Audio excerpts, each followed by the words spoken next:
राजस्थान के जैसलमेर में भगवान श्री कृष्ण के एक दयालु भक्त थे जिनका नाम था रमेश चंद्र। उनकी दवाइयों की दुकान थी। उन्होंने दुकान में भगवान श्री कृष्ण की एक छोटी सी तस्वीर एक कोने में लगी थी। वे जब दुकान खोलते साफ सफाई के उपरांत हाथ धोकर नित्य भगवान की तस्वीर को साफ करते और बड़ी श्रद्धा से धूप इत्यादि दिखाते। उनका एक पुत्र भी था राकेश, जो अपनी पढ़ाई पूरी करके उनके ही साथ दुकान पर बैठा करता था।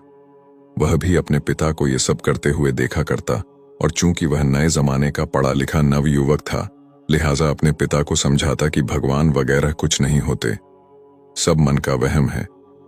शास्त्र कहते हैं कि सूर्य अपने रथ पर ब्रह्मांड का चक्कर लगाता है, जबकि विज्ञान ने सिद्ध कर दिया कि पृथ्वी सूर्य का चक्कर लगाती है। इस तरह से रोज विज्ञान के नए नए उदाहरण देता, यह बताने के लिए कि ईश्वर नहीं है। पिता उसको स्नेह भरी दृष्टि से देखते और मुस्कुराकर रह जाते। वे इस विषय पर तर्क वितर्क नहीं करना चाहते थे। समय बीतता गया, पिता बूढ़े हो गए थे। शायद वे जान गए थे कि अब उनका अंत समय निकट ही आ गया है। अतः एक दिन अपने बेटे से कहा, बेटा, तुम ईश्वर को मानो या मत मानो, मेरे लिए यही बहुत है कि तुम एक मेहनती, दयालु और सच्चे इंसान हो, परंतु क्या तुम मेरा एक कहना मानोगे? बेटे ने कहा, कहिए ना पिताजी, जरूर मानूंगा। पिता ने कहा, बेटा, मेरे जाने के बाद एक तो तुम दुकान में रोज भगवान की इस तस्वीर को साफ करना, और दूसरा, यदि कभी किसी परेशानी में फंस जाओ तो हाथ जोड़कर श्री कृष्ण से अपनी समस्या कह देना। बस मेरा इतना कहना मान लेना। पुत्र ने स्वीकृति भर दी। कुछ ही दिनों के बाद पिता का देहांत हो गया। समय गुजरता रहा। एक दिन बहुत तेज बारिश पड़ रही थी। राकेश दुकान में दिन भर बैठा रहा और ग्राहकी भी कम हुई। ऊपर से बिजली भी बहुत परेशान कर रही थी। जाती तो घंटों अंधेरा पसर जाता।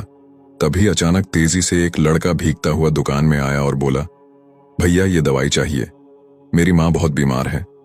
डॉक्टर ने कहा, ये दवा तुरंत ही 4 चम्मच यदि पिला दी जाए तो ही माँ बच पाएगी।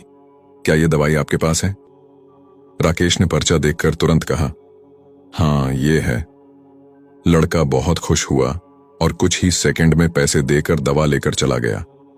परंतु ये क्या?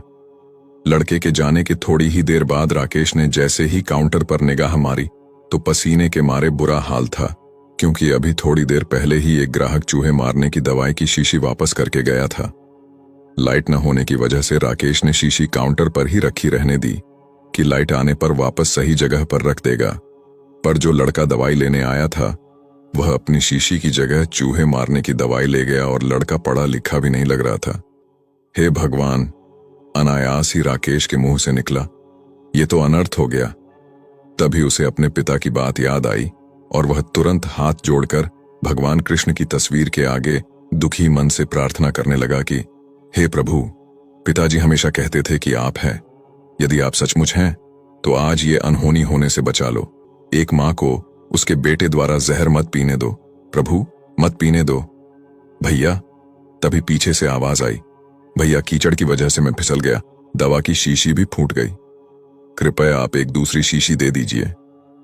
भगवान की मनमोहक मुस्कान से भरी तस्वीर को देखकर राकेश की आंखों से झरझर आंसू बह निकले। आज उसके भीतर एक विश्वास जाग गया था कि कोई तो है जो यह पूरी सृष्टि चला रहा है। प्रेम और भक्ति से भरे हृदय से की गई प्रार्थना कभी अनसुनी नहीं जाती। यही है करुण पुकार जिसको ईश्वर कभी अनदेखा नहीं करते।